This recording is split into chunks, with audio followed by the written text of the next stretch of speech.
Grand Rising, happy Monday. I pray everybody woke up in a positive, productive mindset today. If you didn't, I pray that your angels, ancestors, spirit guides, and of course the Most High help you with that. I also pray that He clothes us in His armor from head to toe, that He strengthens our discernment and guides our steps as we go throughout this day. That being said, I'm here with the daily devotion from Sarah Young's Jesus Calling for October 21st, 2021. Ooh, 2021? No, 2024. Okay, it's kind of a long one, so here we go. To live in my presence constantly, you must expose and expel your rebellious tendencies. When something interferes with your plans or desires, you tend to resent the interference. Try to become aware of each resentment, however petty it may seem. Don't push those unpleasant feelings down. Instead, let them come to the surface where you can deal with them. Ask my spirit to increase your awareness of resentful feelings. Bring them boldly into the light of my presence so that I can free you from them. The ultimate solution to rebellious tendencies is submission to my authority over you. Intellectually, you rejoice in my sovereignty, without which the world would be a terrifying place. But when my sovereign will encroaches on your little domain of control, you often react with telltale resentment. The best response to losses or thwarted hopes is praise. The Lord gives and the Lord takes away. Blessed be the name of the Lord. Remember that all good things, your possessions, your family and friends, your health and abilities, your time, are gifts from me. Instead of feeling entitled to all these blessings, respond to them with gratitude. Be prepared to let go of anything I take from you, but never let go of my hand. She references Psalm 139, verses 23 and 24, 1 Peter chapter 5, verse 6, and Job chapter 1, verse 21. As I was reading that, I heard the saying, rejection is God's protection. I feel like I'm going to sneeze. It doesn't always feel that way, especially in the moment.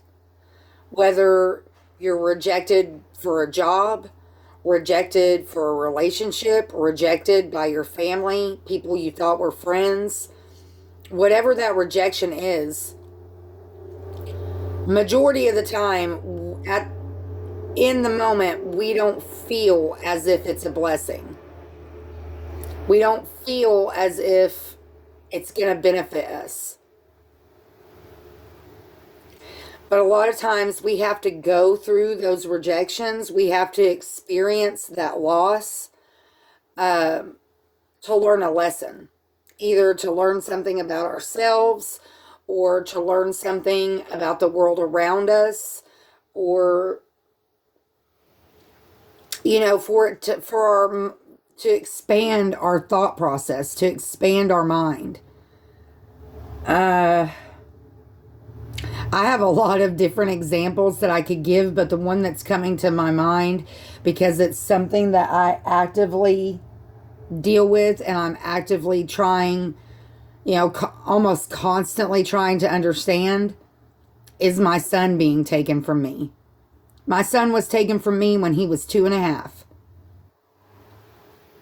I was a good mom.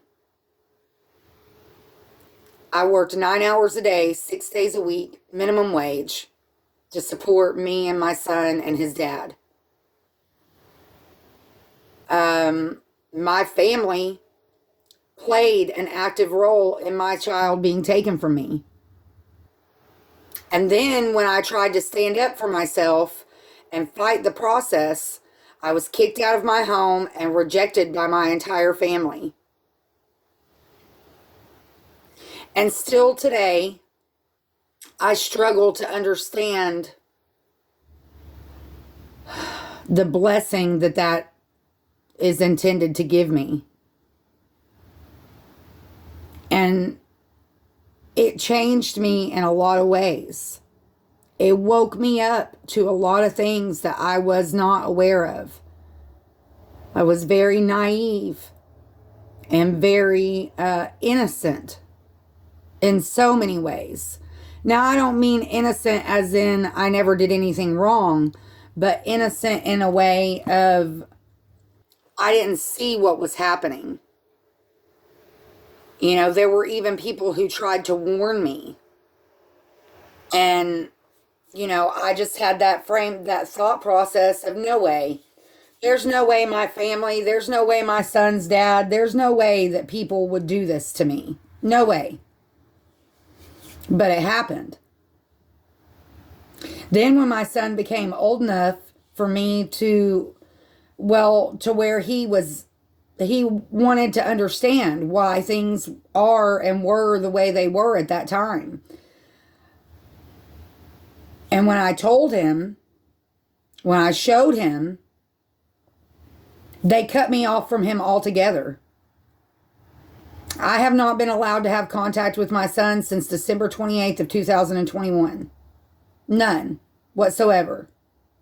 I've sent letters. I've sent boxes. My phone number is blocked. You know, so especially in hard trials like that, it's very difficult to see the positive. And for a long time, you know, I asked and I wanted to know. I felt forsaken. I felt forgotten. I felt like God didn't love me, like that I was being punished for something. You know, there's a lot of different directions our mind goes when we're dealing with the heartbreaking rejection. Like I said, no matter, my son is just the active example that I have because it's something that I actively deal with every day. But there, you know, apply it where it fits in your life. When we deal with that kind of rejection, if you're anything like me, you're constantly seeking to understand, why did this happen? What did I do to deserve this? You know, our mind just keeps spinning.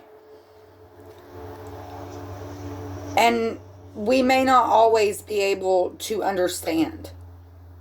I can't say that I fully understand why I've experienced what I've experienced, why my entire family rejected me, why my son was taken from me, why the spirit realm allowed those things to happen and, you know, to continue to keep happening. And for a long time, I thought it was my fault. You know, maybe I am a bad person. You know, maybe I'm delusional and I'm not who I think I am.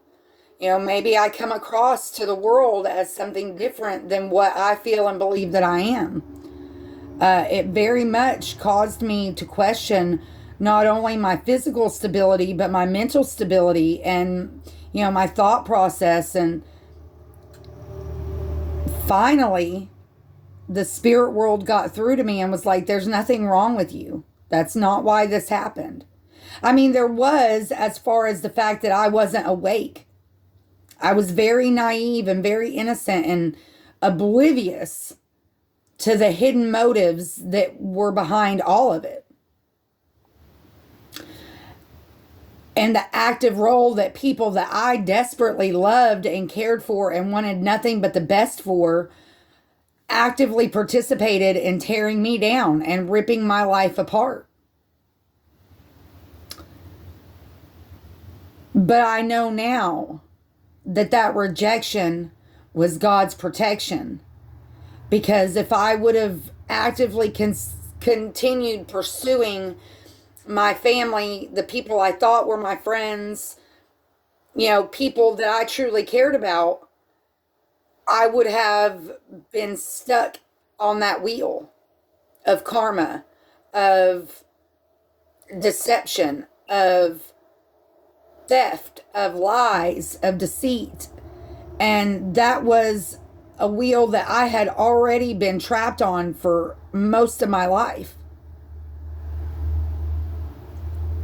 I've learned a lot of lessons through the process.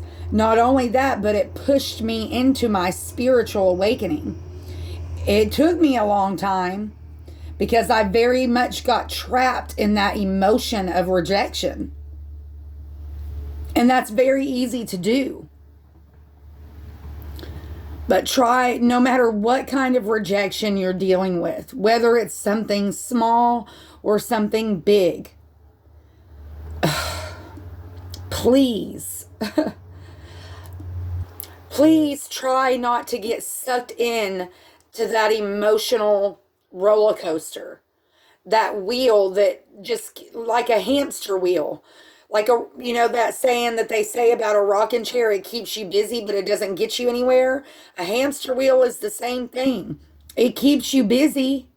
It keeps your mind turning, but it doesn't really get you anywhere. So please try to be aware of the emotions that you're feeling, but don't get stuck in them. Don't get stuck in that repetitive cycle of thinking over and over again, what did I do wrong? Why did this happen? Why did they do this? I got stuck there for years. Years.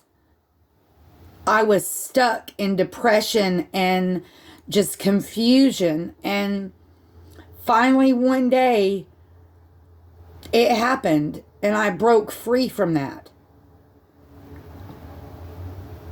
Don't let the guilt, don't let it make you feel guilty for moving on with your life. No matter what that rejection is, whether it's a job, a relationship, your family, your friends, whatever that is. Acknowledge the emotions, acknowledge the resentment, the want for revenge. Those are all natural feelings, but just don't get stuck there. Because then the regret, when you get stuck there for so long, the regret becomes repetitive. It's like every time you try to bust out, you feel guilty.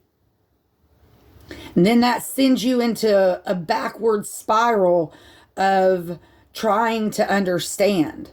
And lean not, where's it at? I think it's out here. Trust in the Lord with all your heart and do not lean on your own understanding. Psalm 3, 5 and 6. Or not Psalms, Proverbs. That was one of our prayers last week. We're not meant to understand everything. And in due time, you will understand when you're meant to. Use those experiences, use that rejection to learn about yourself, to push yourself forward. And I say it all the time, it's not easy. It's never going to be easy. Rejection is never easy, especially when it's something that you want so desperately. I love my son with my whole heart. I miss him every day to the point to where I kind of have to block that off. You just kind of have to block out that energy after a while because it will bring you down. And I pray a lot about the truth being exposed and justice being served and people seeing and understanding what really happened. But I can't. My heart still beats. I still wake up every morning. So that means that I have a purpose, just like you have a purpose. So don't get stuck in the doubt. Don't get stuck on that hamster wheel. And as always, be grateful for what you have. The big, the small, and the blessings yet to come. If you see a need out there today, tomorrow, next week, if there's any possible way that you can fill that need, please do so. You may not only better their day, but you could possibly change their life, and you never know the impact it could have on yours. Be blessed, find peace, and I'll see you next time.